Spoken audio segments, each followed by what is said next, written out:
So today I am trying to fix my hot tub. I have a hot tub over here. I have the Jacuzzi J480 2014 model, and my temperature sensor appears to be bunk. I have my hot tub set to 90 degrees right now, and it's actually at 105. And yesterday and for the last few days I've had it set to 99 degrees, and it's been at 110, 111 degrees. So I think that is the high limit kicking in. So that's what makes me think that the temperature sensor for this actual hot tub has gone bad. There were no indications there were any issues, but I think that maybe it just wears out. Now luckily I couldn't find any information online.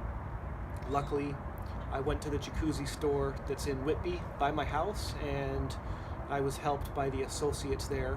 They were able to get me the part, and I was able to look at one of the hot tubs that they had on display and figure out exactly where the part goes and how I'm going to run this part and rewire it, because I couldn't find any information online. I was able to find the temperature sensor, but I couldn't find, and I still haven't found, any instructions on putting it in, reinstalling it. So this is going to probably be the only video that's out there on YouTube of someone doing it, and I'm going to hopefully walk through, and I'm going to try and do a bunch of it tonight, and we'll see where we get. It may not be getting done until tomorrow though. You can see my hot tub is set to 89 degrees. 89 degrees, right? I come over here, I've got this is my Inkbird heating and cooling thermostat. I'm just using it for the temperature probe that is in the water. Here it's at 103. I don't know. The other day it was roasting hot. Like I'm talking, when I say it was 110, 111 with my laser radar, not a laser radar, a laser temperature gun. I couldn't figure out anywhere where this sensor was. I thought it might be there, it was not. I thought it might be there, it was not. And then I realized, if you look down there, there she blows. That's it. That's the temperature sensor right there. This was about $100 part, and we are going to see how it is that I take this out and I reinstall it right there. $100 part.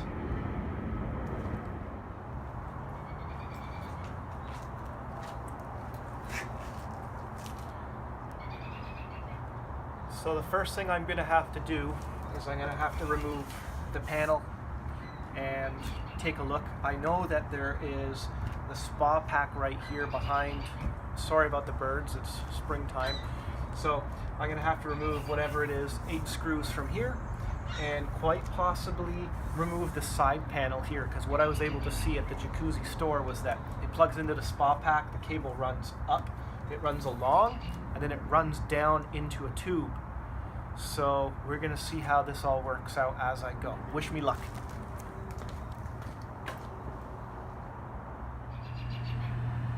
Okay, so here we have it. I've got the front panel off, and I've had to come around to the side panel also. All right, here we go. And what I can see here is that coming out on this side, there's 1, 2, 3 black cables, 4 black cables. Going in here, 1, 2, 3, 4 black cables. Okay, so my math didn't add up there, but somewhere in behind here, I'm guessing, is going to be that black cable that I'm looking for. The black cable that comes off of this. I just haven't found it right now. I thought I had it there for a second, but I guess I jumped the gun a bit. 1, 2, 3. I'll have to trace it and I'll figure it out. Anyway, and also what I want to point out here is that this is the antenna. I don't know if any of you watched my earlier videos. I complained that my my radio barely gets reception. So I don't know if it's something to do with this antenna and its location. I'm gonna keep looking right now. And the other thing I'm gonna point out is a mouse. That's all from a mouse. It's been in my hot tub, so it's interesting. I haven't seen any evidence of it over the winter. The only other option is that it's not a mouse and that it's from service being done at some point, because I'm actually not seeing any mouse droppings. There's like what I thought was mouse droppings, but it's not. So maybe there's not a mouse. And yeah, maybe that's where I'm at. So I'm going to take a peek right now. Not too high tech. I'm going to look around. I'm going to figure out exactly where this wire goes here, and then I'll come back and let you know. So here's my power pack. I just want to show you. Here's my new sensor. Sensor in orange, and it's very simple to see that right there is where it's going to go. So right now I'm going to spend the next couple of minutes. I'm going to trace this wire. Again, as you can see, it's different from the one at the hot tub store, but it basically it comes out here, goes up, runs along, and I can trace it over to the corner and around. But I'm going to look right now, and I'll come back and let you know where I find this. Okay, here's something important. I've unplugged this, right? Here's my cable, and it goes down into that tube. Now here's one of the things that I had learned, that on some of the cheaper models, and I'm happy I bought a Jacuzzi. This is one of the reasons, I suppose, that, you know, my wife, who's always right, was like, buy the more expensive one, it's better brand, all the rest of that. We could have got a hot tub that was comparable to this hot tub for a fraction of the price if we had have purchased it through Costco. We could have got one that was basically, again, cheaper than this if we had have bought one of those Arctic Spa hot tubs or something like that. We looked at everything before we purchased this hot tub. I want to say that. Sorry, why am I getting to this? I'm getting to this because everything is really secure in this hot tub. Everything is properly mounted under here, and everything is quality for what it's worth. There's nothing that looks really slack and crappy. Now, the other ones that we looked at, the other hot tubs, all of the plumbing parts that you're seeing under here were quite literally just kicking around. This is bolted down, this pump, right? Everything's bolted down, and you can see the big heavy fittings that are here for undoing pipes, I suppose. Now, when we looked at a lot of the other ones, they were just literally shaking around in there. Like there was a pipe that came that wasn't even solid, it was just a flex pipe, and then it came to a motor and continued on. So back to this.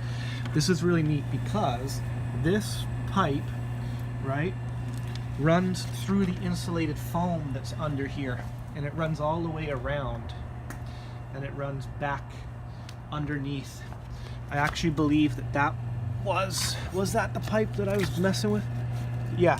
So that piece of insulation you might have seen me pick off earlier from right here, yeah, that piece of insulation is the pipe that has the cable running through it that is going to feed up, because for a minute I was worried.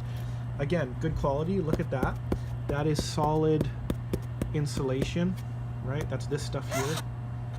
All here, solid. And I was worried that I was gonna have to dig it out, because all of a sudden I'm like, oh, these wires aren't the right wires. So what's gonna end up happening is this. I'm gonna drop my water level. I'm gonna undo that down there. Take these filters out, obviously. Drop the water level, undo that. I'll pull the old existing one that's there. I'll pull it through, and I'm going to tie onto it. I have string or wire or whatever you want to call it. I'm going to tie the string or the wire onto it. I'll fish it through. I'll pull it out on this side here, and then I will take the new sensor and I'll tie it to the wire, and I'll feed it back through, and it should spit out over here, and then it's actually just one plug, and then it's done. So this is pretty straightforward. Thank God, I'm going to say that, because I was worried, you know, that I'm going to be getting myself into an absolute nightmare, which it sort of appears at the moment I am not getting myself into a nightmare. So what I'm going to do is I'm going to clean up here. I'm going to get my few screws from this one corner piece together and organize a little bit of what I'm doing. I may not get a chance to finish this tonight, but right now it's not looking like it's too difficult, so I'm breathing a big sigh of relief. If the need be, I will deal with it tomorrow. Okay, here we go. I'm going to show you something. This temperature is going up. What I have done here, 95 degrees, 96. That was earlier, that was at like 94. And I've plugged in the sensor. Sorry, don't mind the light. I've plugged in the sensor just to give it a dry run. Just to see, right? I want to make sure I don't plug this thing in and have any issues. So right now I'm at 96. Let's see what the Inkbird is saying. 102. Oh, so we're gonna see if this goes up to 102. If this goes up to 102-ish, then I know that it's working perfectly fine. Pump just shut off. I don't know if you heard that. That must have been a circulation pump. Yeah, there you got it. So again, I have not killed the power to this hot tub because I haven't done anything that would risk electrocuting myself. All I've done is unplug that orange thing. And as you can tell, I mean, that's pretty safe. You just kind of flick that little rubber piece off of it, and it actually popped out, to the point where it was so easy coming out, I thought maybe it had fallen out on its own, but it hadn't. Because once I unplugged this orange thing, the other one that's still hooked up, then this suddenly started reading an error code. It said main temperature sensor failure. So here we go. Now it's gone from whatever, 94 up to 98 in the last couple of minutes while I'm talking. It's at 99. So I'll come back in a little bit and we will see how it's going. Yeah, this white thing also turned red when I unplugged the other one. Okay, so here we are, day 2. I've undone my sensor. You see at the end of the sensor here, there is actually a rubber O-ring. It's in great condition. I'm going to reuse that. And I pulled through the wire like I said I was going to. Alright, did it on my own, single-handedly. There's my little spool of wire that I'm using, and I've just fed it through that pipe. Hopefully you can see that. Yeah, there we go. It's back there. There we go. So I used a 1-inch socket. Came off, no problem at all. So I'm gonna go ahead now. I'm gonna feed this back through. All right, that's the new one back in, screwed in properly. Gasket is on, and I used a touch of Teflon tape around the threads. I used my rope here, pulled it back out. So again, that is the good socket, the end of the working one, should I say.